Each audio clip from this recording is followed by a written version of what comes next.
Hello and Merry Christmas. This is a little bit different, I know. I'm wearing a sweater and a collared neck, but we have my fireplace going here. I'm sitting in front of it, and we're going to be reading a book for this wonderful holiday. Normally, I'd be playing a video game or something else. So this is very, very different to what I'm expecting. So we're gonna go until either the camera runs out of battery or the fire goes out. So please enjoy me reading the scary book of Christmas lore. Forget about jingle bells and jolly old Saint Nick. So terrifying Yuletide tales from around the world. So this is basically an anthology book about different lore across the world. So we begin with Turkey, Saint Nicholas and the Butchered Children. Since Saint Nicholas is at the heart of many of these tales and legends, we'll begin our journey down the dark path of Christmas terror with him. Saint Nicholas, or Saint Nick, is a handy alternate name for Santa Claus, but there really was a Saint Nicholas who lived in Asia Minor in what is now Turkey from about 2070 CE until his death on December 6, 343. December 6th is still his feast day. In his own time, he was Nicholas of Bari, a Greek bishop in an age where the Roman Empire was not officially Christian or even close to having a majority of Christians in its population. Not too much is known about his actual biography, but quite a few legends sprung up about him during and after his life. Many of these stories tell about his generosity and his secret giving gifts to people or money to those in need. He is quite possibly the first Secret Santa. One story says that he prevented 3 girls from being forced into prostitution by dropping sacks of gold through their window each night for 3 nights, which allowed their father enough money to pay dowry for them. The father discovered him on the 3rd night, but Nicholas told him not to tell anyone about this generosity. Nicholas was also said to have performed miracles, just as calming a stormy sea while he was sailing to the Holy Land and driving out demons. But the most famous legend about him concerns the fate of 3 children and a very evil butcher. The story goes that these 3 kids were out in the field and lost track of time. They came to a town and to a butcher's shop, which is lighted inside. They were tired and hungry, and now they were lost. So they knocked on the door. The butcher answered, and they asked him if they could have some food and a place to sleep for the night. He was only too happy to welcome them in, but he had no intention of giving them a warm welcome. Taking out a sharp knife, he killed and butchered each of them, dismembering them and placing the body parts in a barrel with brine for curing. He intended to sell the pieces of ham to unwary customers when the curing was finished. It brings to mind the story of Sweeney Todd. A long time went by, some accounts say as much as 7 years, but Nicholas learned of the crime and went to the butcher. He commanded that the evil man open up his salting barrel, and the butcher could do nothing but comply. Once open, Nicholas made the sign of the cross over it and commanded the children to rise. The 3 dismembered bodies were miraculously repaired, and the children brought back to life. No word on what happened to the butcher, but later legends say that he was forced to work with Nicholas even after as penance for his sins. We'll meet some of his incarnations in this book. This weird legend seems to be a fairly late addition to the stories about Nicholas, probably originate in the Middle Ages, but from it, some began to see Nicholas as a patron saint of children. This, combined with his reputation for giving gifts, dovetailed nicely winter traditions of presents and miracles, such that Nicholas now has pride of place as a holiday gift giver in many European countries on December 6th, even if he is accompanied by these miserable old Krampus, which is who we're meeting next, incidentally. Krampus. Bavaria, Austria, Slovenia, Croatia, and northern Italy. He gets around. Krampus is, of course, the granddaddy of all European winter holiday monsters. A fearsome, furry demon with a terrible attitude that can't wait to get out of the snow and cause mischief. He's certainly not the oldest beastie haunting the holidays, but these days he's definitely the most famous. So it's natural to begin our ghoulish gallery with him. Krampus accompanies St. Nicholas and has his very own night, the eve of St. Nicholas Day, in fact, the night of December 5th. Krampusnacht is the time where he is most active and when children have the most to fear. He is often depicted as a horned, satyr-like, goat-footed demon carrying a large basket on his back, in which he will toss naughty children to drag them off to terribly tortures. He usually drags chains and carries a root, a bundle of birch branches that he used to swat misbehaving children. If that's all they get from him, they should count themselves lucky. His name might come from the old Bavarian Kramp, meaning dead, or the German Kramp, meaning claw. Either word seems like a good etymology for him. He has long been associated with St. Nicholas, and tales of Krampus and his punishment might date back to early as the 7th century. Though it seems that the earliest written record of this frightening figure date to the end of the 16th of the early 17th century. It's possible that fears of a menacing alpine winter visitor predates Christianity, and that the legend and festives were intertwined with Christian belief when the church realized that they couldn't be eliminated entirely. So this fearsome night creature was given a holy role with the church to punish sinners, especially children. The Nazis banned Krampus celebrations, but the people were having none of it. And as soon as those losers were dispatched, Krampus came right back, bigger than ever. Today, of course, there are Krampus celebrations all across the Alps and beyond, even in the United States. They start in early December and extend into January. No longer limited to one night, which is a great thing, there is no shortage of people willing to dress up as Krampuses, or Krampi, and take part in parades and other big holiday get-togethers, posing for pictures, scaring children, swatting tourists with fake birch switches, and having all sorts of fun. Dozens of people might show up dressed in their Krampus costumes, ready for a ghoulish party. Krampus is an institution known and big in business. Though in the villages and more remote areas of the Alps, celebration tends to be smaller and more traditional, with just one costume demon accompanying the beloved saint as they make the rounds from house to house, checking in on the behavior of the local children. Variations of Krampus are many, and we'll look at some of them in the following pages. They are united by the idea of a menacing monster that threatens naughty children with torture and worse, and that often accompanies St. Nicholas or sometimes other holy men. The blend of the blessings and the curse is a common theme, with the idea being that those who have been good will get what they deserve, as will those who haven't. In recent years, Krampus has become something of a holiday classic, starring in horror movies, music videos, and more. The obscure figure from the frozen mountains of Europe has taken the world by storm. Frau Perchta, or Perchta, I'm not too sure how to pronounce it. Austria and Bavaria. Frau Perchta, or simply Perchta, is a bit of a mystery. Some suggest that she was once a goddess in pagan Germanic times, one that the people viewed favorably.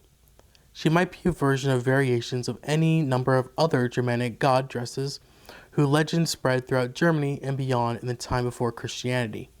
Or she might have been simply as a guardian spirit, has been seen as a guardian spirit of some kind. She is first mentioned disapprovingly around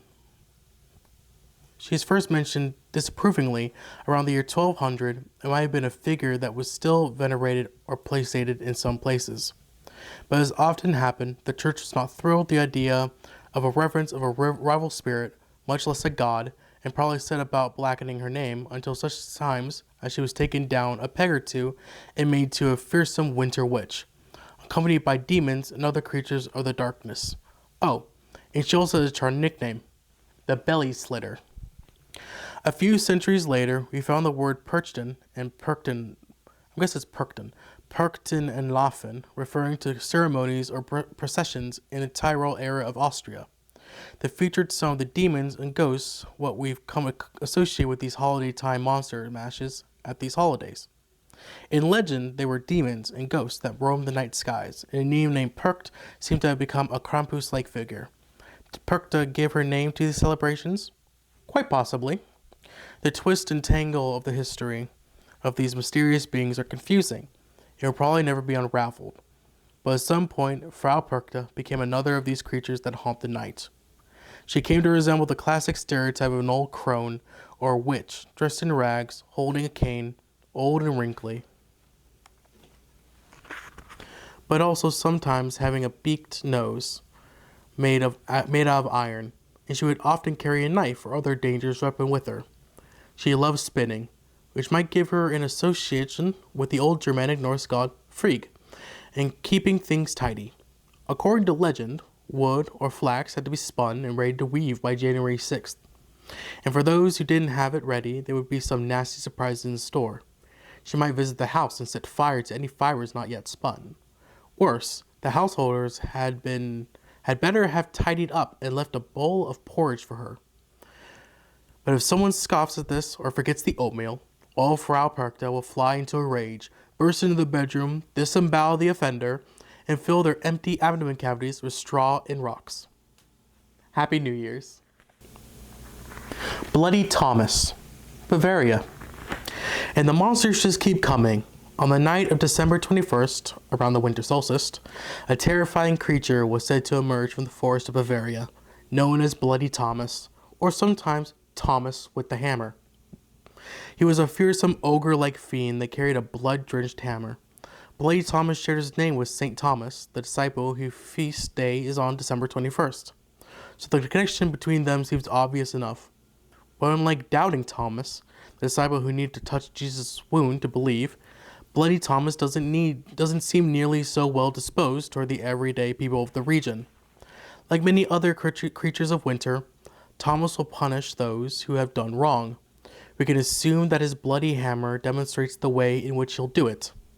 It's thought that the idea for this monster might have come in part with the tradition of slaughtering animals for winter on December 21st, which is also a day to begin making the sausage that are so beloved in the region. Does Thomas wield his hammer to smash unwary and misbehaving children and tenderize their meat for his own hellish sausage? Brats made into brats. We can only speculate.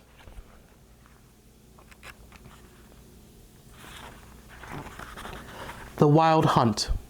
Germany, England, Scandinavia, and beyond.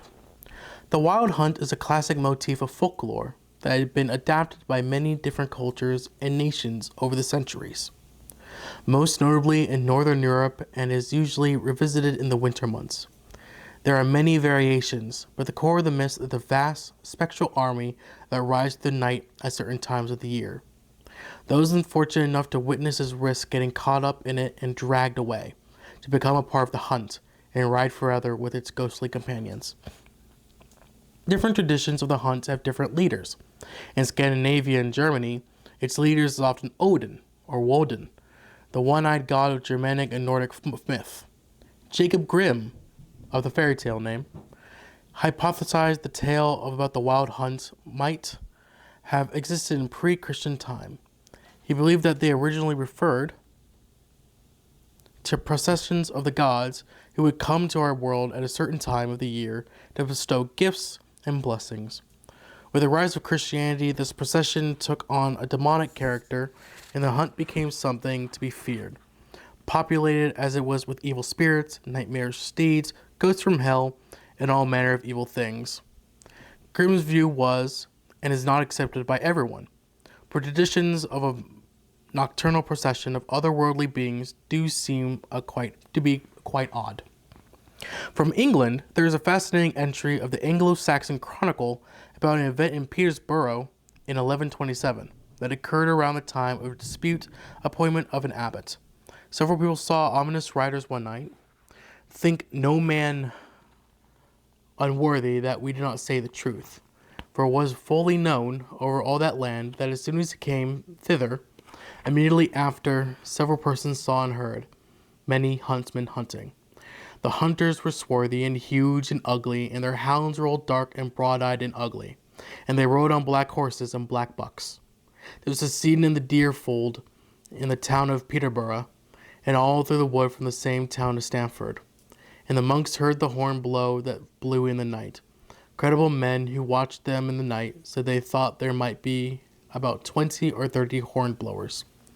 Whatever might have happened to here, the wild hunt became known as a bad omen. While Odin was its leader in Scandinavia, in Germany, Perkta, who we've met, could also be one of its leader. While in France, the figure was sometimes known as Heliquin or the Earl King. In Wales, Gwyn, impish hounds. In England, the god Woden, often led the hunt, but legends also spoke of Herne, the hunter, and even King Arthur himself directing the hunt. Who knows what leader those credible folk in Petersburg saw?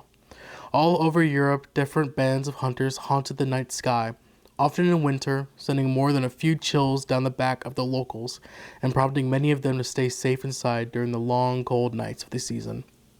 Do your holiday shopping during the day, or else you might end up the victim of terrible fate and wander the world forever in the company of true, frightening beings. Oh man, this one's going to be difficult to pronounce.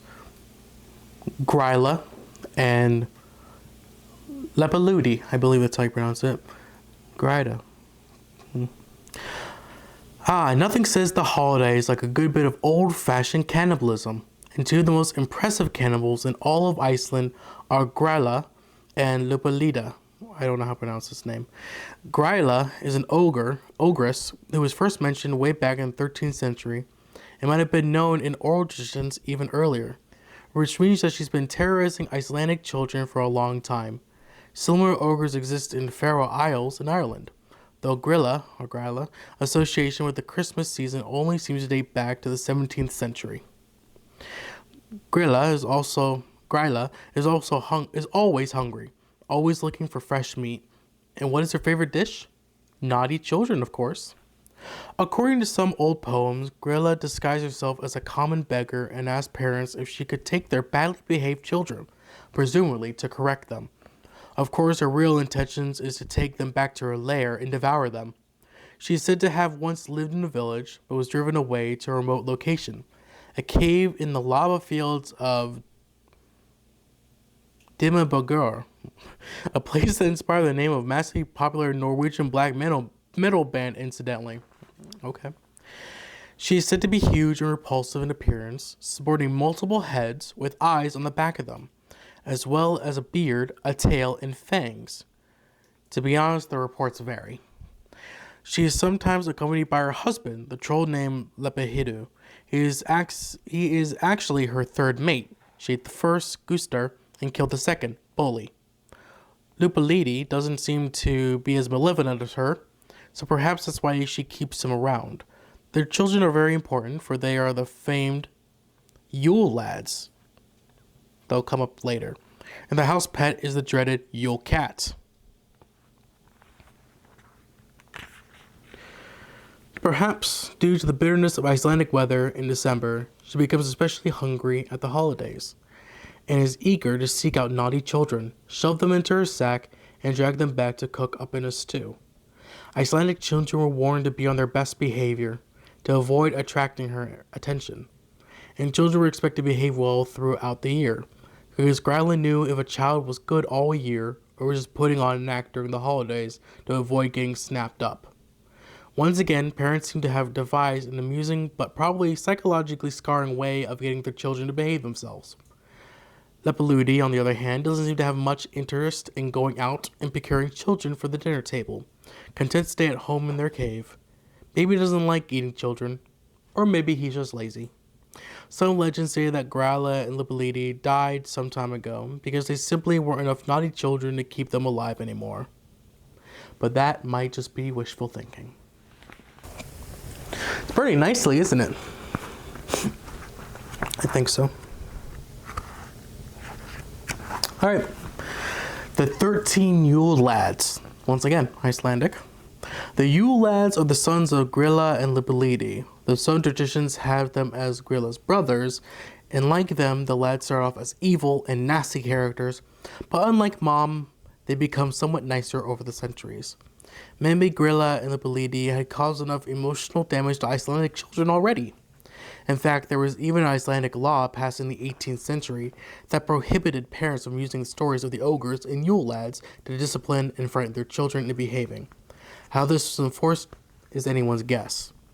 In any case, the lads came from a time where it was thought that evil spirits and malevolent forces descended from the mountains to prey upon mortals in the dark months of the year. These boys were always mischievous, but their appearance shifted from those of ugly ogres and trolls with ill intent And there's something more human-like and jolly. According to legends, there were once as many as 82 of them. But over time, many were combined together and reimagined down to the current 13, to represent the day before the arrival of Christmas. Some regions of Iceland believe in an even smaller number, such as 9. And one odd little song speaks of 2 females, Yule ladies, who like to steal fat and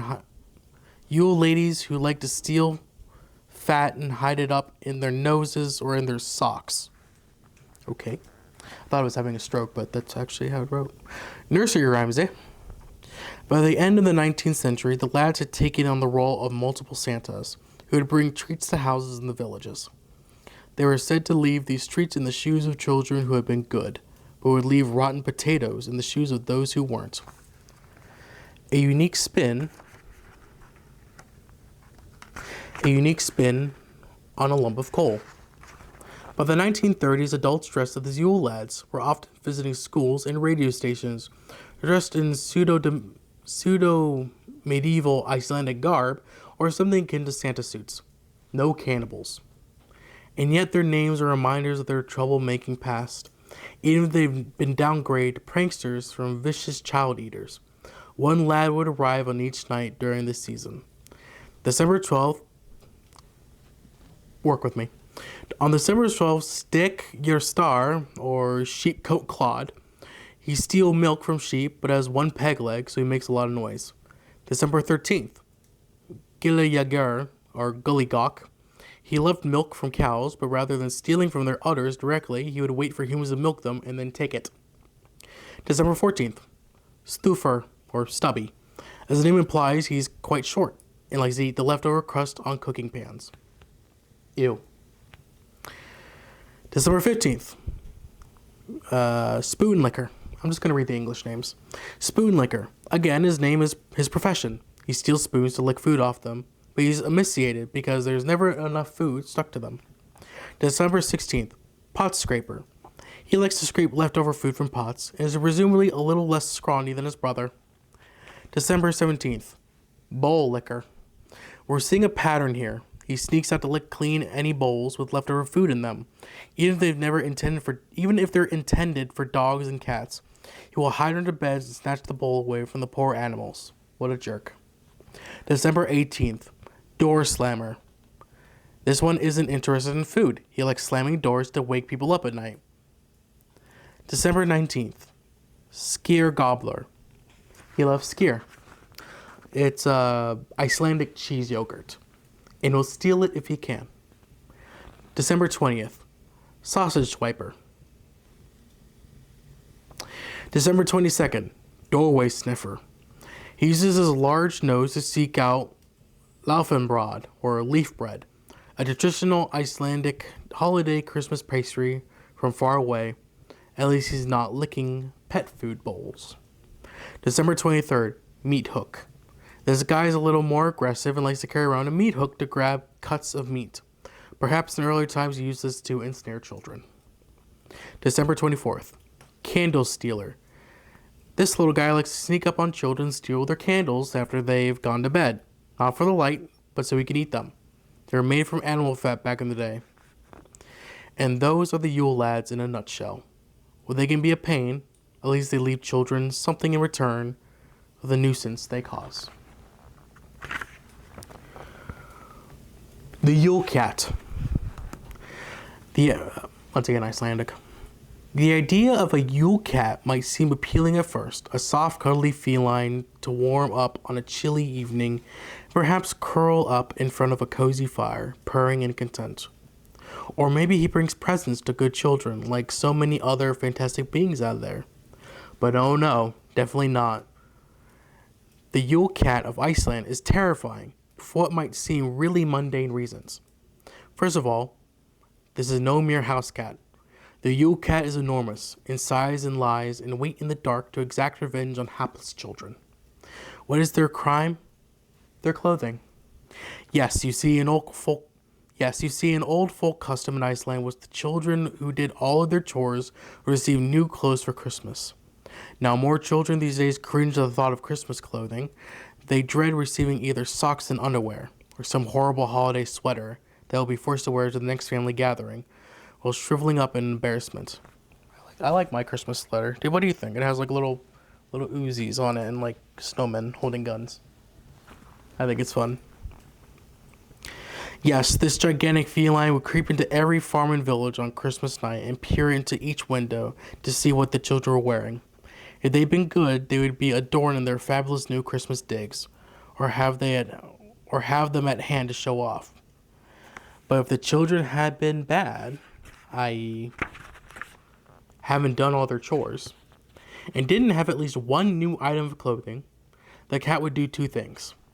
First, eat whatever dinner was made for them, but going hungry was the least of their worries. For next, he would drag the naughty children out of their homes and eat them in the mall, and eat them as the main course. Written legends of the Yule Cat only date back to the 19th century, but the tradition is probably much older than that. The Norse goddess Freya was said to ride in a chariot drawn by two cats, and other beings could shapeshift at will. So it's possible that they believe in the monstrous cat originated in pagan times, but it might just as easily have been an invitation of worn-out parents who needed the children to put their own weight around the house. In addition, it seems to have become a tradition so that those who were better off would be mindful of those who were not. The poor might need the charity of some new, or at least new to them, clothing to stave off the dreadful fate of being snapped up by the ravenous monster cat lurking in the snowy wilds outside their dwellings. If you could avoid getting eaten, you're probably going to have a good year. So this one is actually raising a question. Is Santa Claus actually Odin?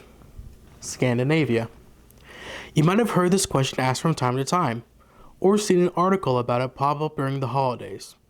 So, did the mighty Allfather of Norse mythology, the bloody one-eyed god of battle and death, really become jolly old Santa in his red suit? The short answer is no. The long answer is a little bit more complex. There are some superficial similarities, such as the long beard, the snowy northern landscape, using a flying animal to get around, and well, that's about it. Really, and yet you'll still see news articles posted each year about how the Norse god is really the jolly old elf. And yes, some people do believe that Santa himself is an elf because of the line in the original Clement Clarke Moore poem. That's another conversation entirely.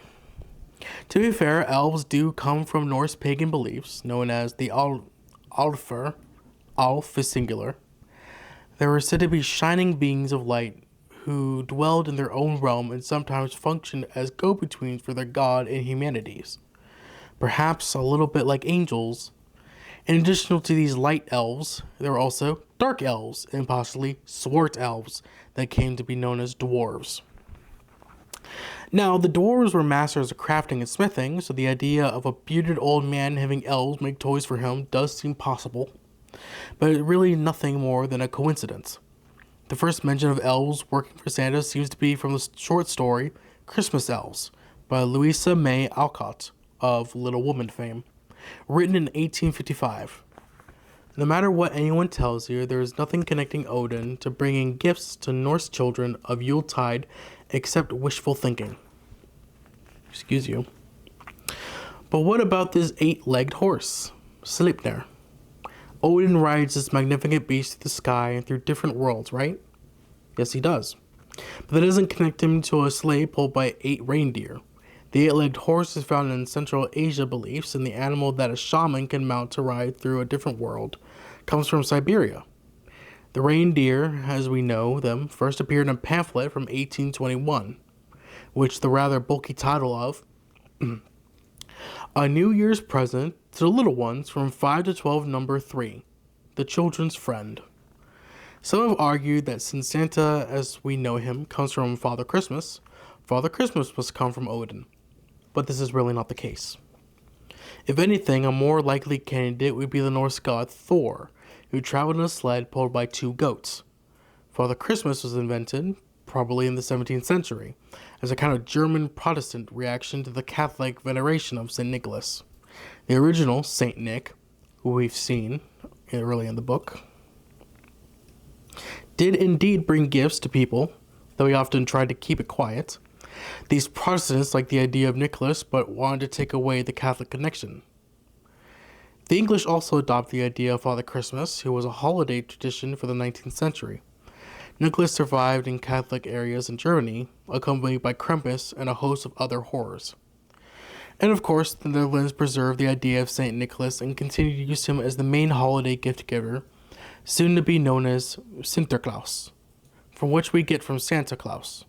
So sorry to say the great god of the Vikings had little or nothing to do with our beloved gift giver. Mummers. Across Europe and elsewhere. Mummers and mumming have a long tradition in many European countries as well as in America.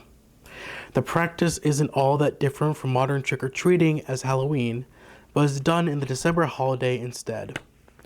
A long-standing European medieval tradition, it involves people donning costumes and weird masks, and going door to door to sing, dance, or perform in some way, as we've seen in many of the previous entries. In return, they were expected to be rewarded with a small amount of food and drink. If this sounds like extortion, it pretty much is. But the theory is that everyone is caught up in the fun and goes along with it. It's rather like caroling groups, going door to door, but with a somewhat creepier twist. People's enjoyment of costume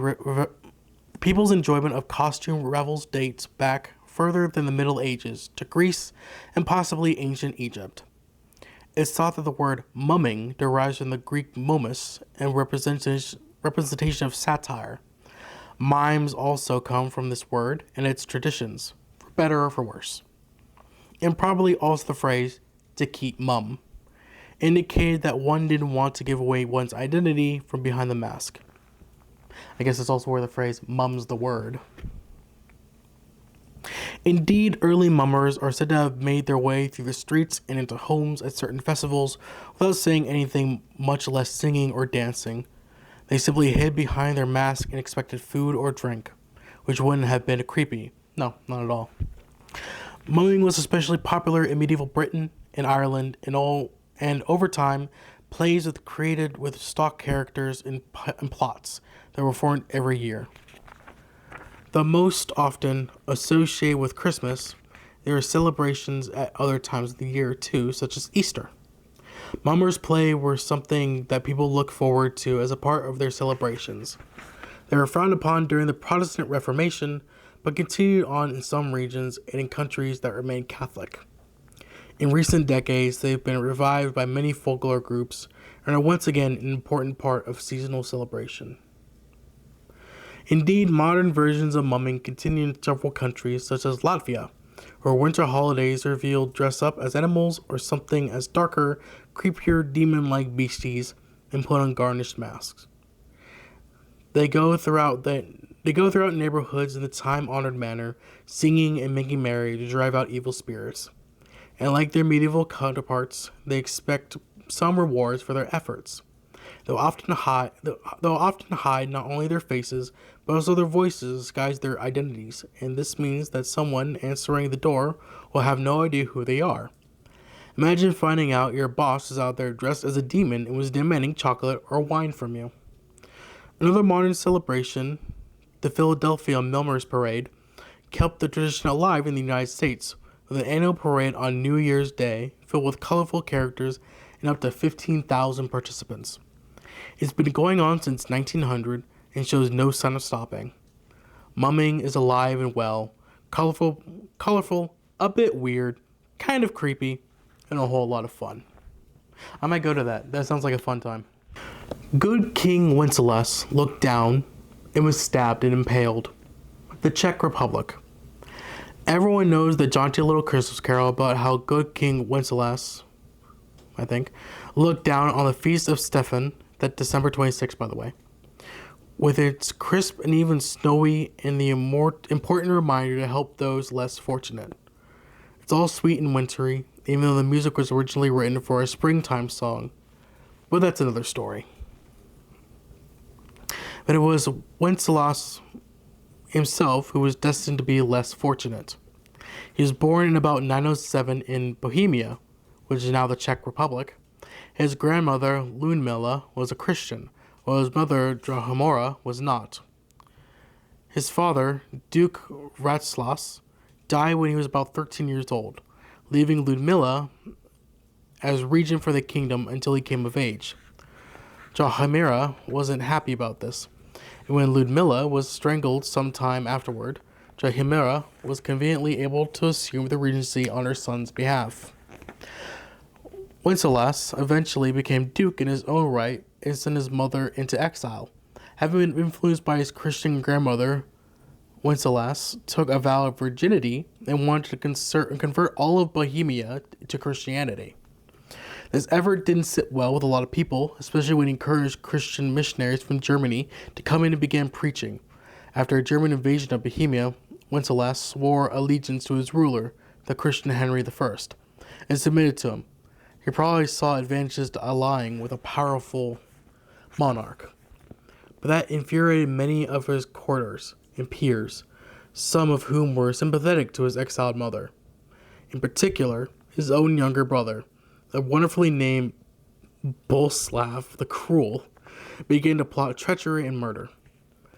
On December 28, 935, the young Wenceslas was on his way to Mass when some of Boleslav's henchmen confronted him. They attacked him and stabbed him multiple times, but Boleslav arrived and ran his brother through with a lance. In some versions of the tale, Wenceslas was dismembered after his death as a further sign of rebellion and humiliation. Of course, other Christians soon hailed the young man as a martyr, and various written versions of his short life and violent death circulated in the decades after his murder. He and Ludmila were soon venerated as saints, and the Holy Roman Empire Otto the Great, 912-73, declared that Wenceslas deserved the title of king for his piety, which is why Wenceslas is known as King Wenceslas, even though he was only a duke. His death is commemorated in the Czech Republic on September 28th, but it's his association with the holiday season that gives his worldwide fame, not his bloody and untimely end.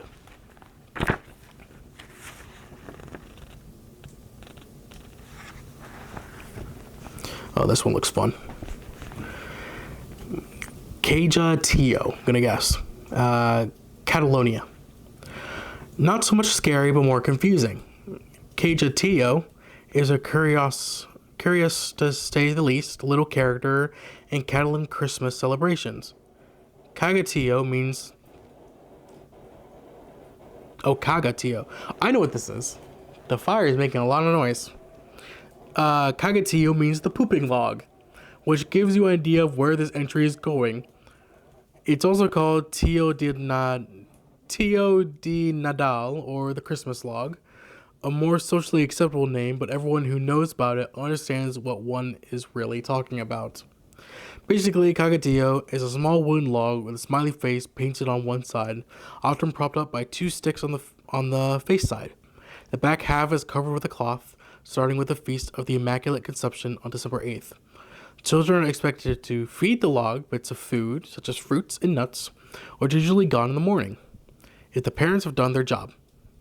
They continue to feed Cagatio throughout the season until the magic night of Christmas Eve arrives, and then something very special and scatological happens.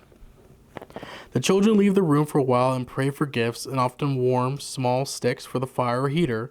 When they come back, they gather around Cagatio again and sing songs to it. There are several traditional ones to choose from. While singing, they gently beat the log with their small sticks. This is presumably to help the log with its constipation. Okay. Because at some point, the cloth is lifted, and at its backside, Cagatio will have pooped out treats for the Cagatio would have pooped out treats for the children, secretly left under the cloth while the children were out of the room, of course. The most common treat is a type of nougat called turon.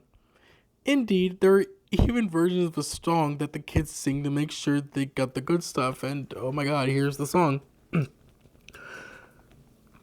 Poop teal, hazelnuts and nuggets, pea white vine.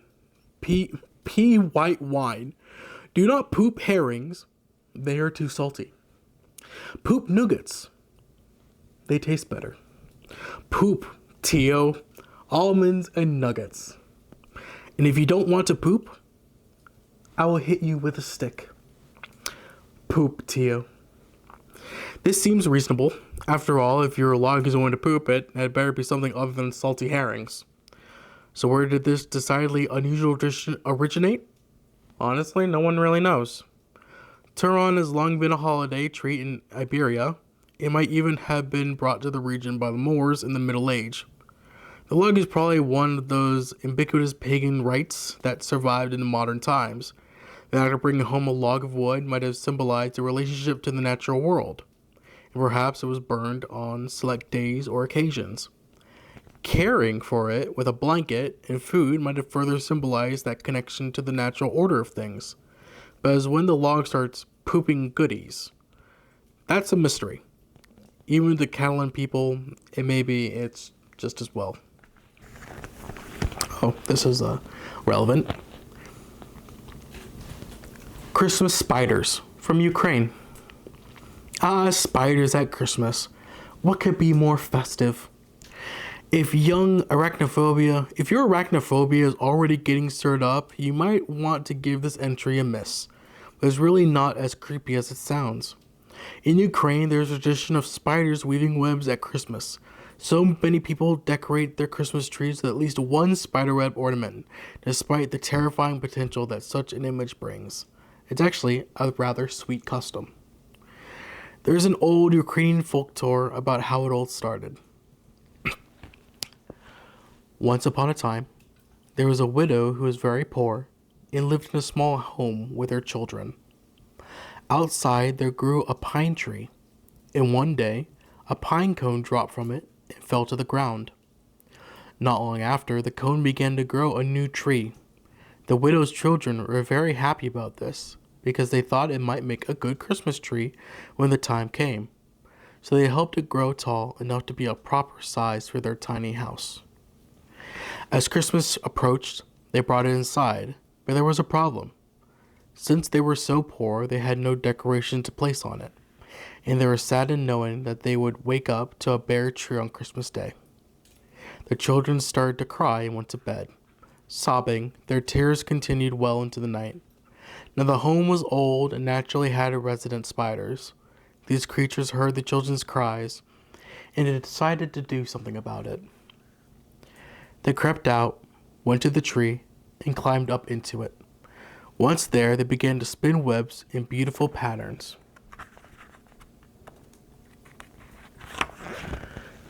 And shapes, decorating the tree as if with ornaments.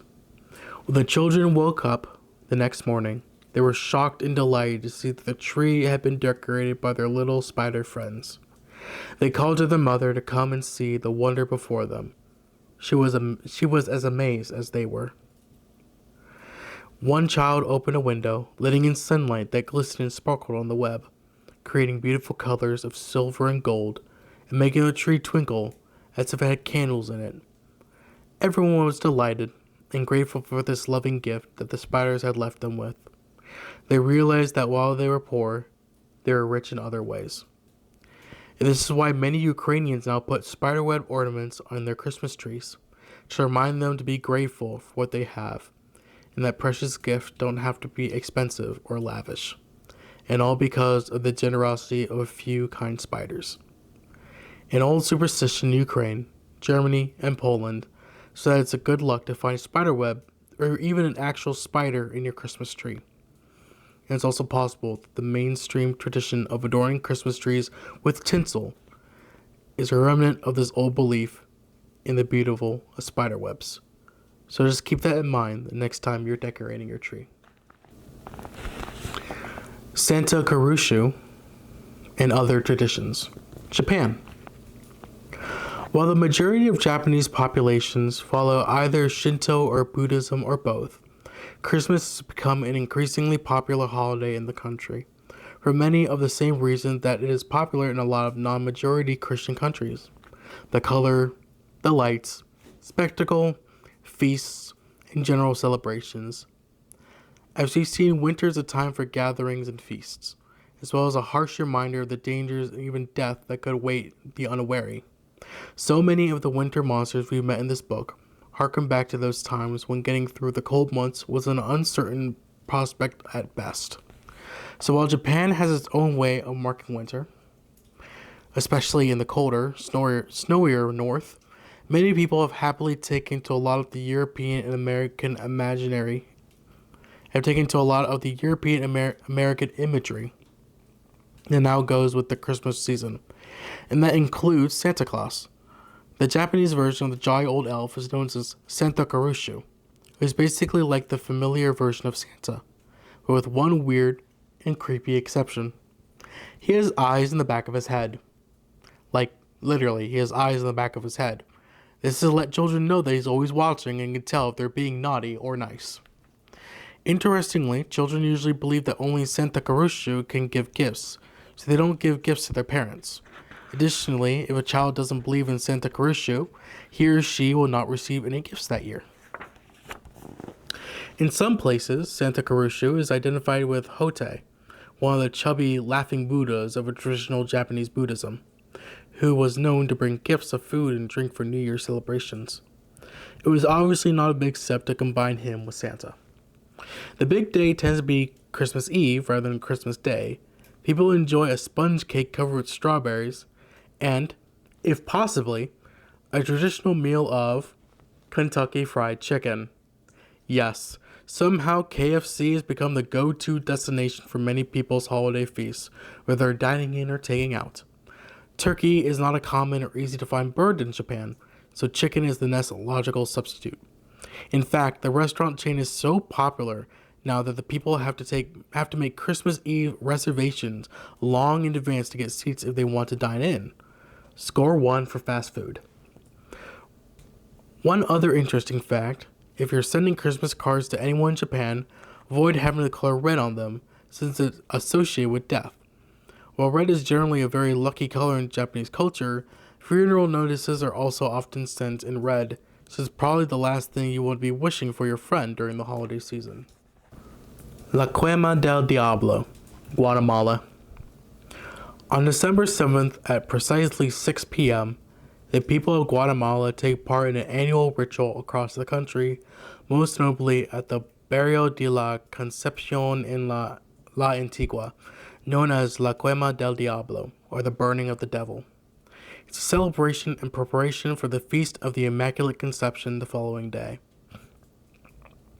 At that time, a full-size paper model of the devil, but how do they know how big the devil is anyway? It doesn't matter, is brought out and presented to the huge crowds and then ritually burned.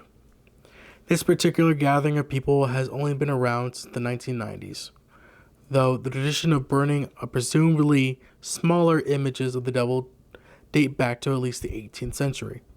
The ritual was held at the same time to purge the home of evil spirits and ensure that, with the onset of Christmas season, the house would get off to a good start in the new year, and that evil would drive away in anticipation of Jesus' birth. Originally, the act took place in monasteries. The monks burned the devil in effigy and lighted fireworks for the Day of Mary, Queen of the Rosary, on October 7th. The tradition was later moved to December to make it fit with Christmas celebrations in the Immaculate Conception. While the big celebration goes on in the city, people elsewhere will buy or build their own devils made of papier-mâché or wood. On the appointed day, they will collect burnable trash and assemble makeshift pyres in the street, often with firefighters standing by just in case the devil decides he doesn't probably want to be burned. Then dousing the figures with gasoline or other combustibles to set the devil alight and burn away all the problems of the old year, both real and in mind, reducing them nothing but to ash. Sometimes they even place firecrackers inside or beside their devils for an extra kick. And with that, the holiday season can begin in earnest. But the tradition is not without controversy. The dangers of fires getting out of hand in neighborhoods with limited firefighting forces are obviously problems. And all of the smoke created from the fires can be choking and is an environmentally safety issue, making their air difficult to breathe and polluting it with potential toxic chemicals from burning garbage. There have been moves to abolish the celebration altogether or replace it with something else. One suggestion has been for celebrants to replace the burning devils with devil pinatas. These satanic effigies can be whacked and bashed with abandon and maybe filled with treats, thus giving an alternate violent way to start the season's festivities. But will the people take to this newer, safer tradition? Time will tell. So, as the fire dies, let's read our last entry in the book. The Modern Mystery of Danny the Ghost. South African or not. South African Christmas traditions aren't all that different from those in Europe and elsewhere, owing to the presentation of the Dutch colonists and later internationalized. And of course, some European food and celebration has been mixed with traditional African ones, giving the holiday its own unique identity.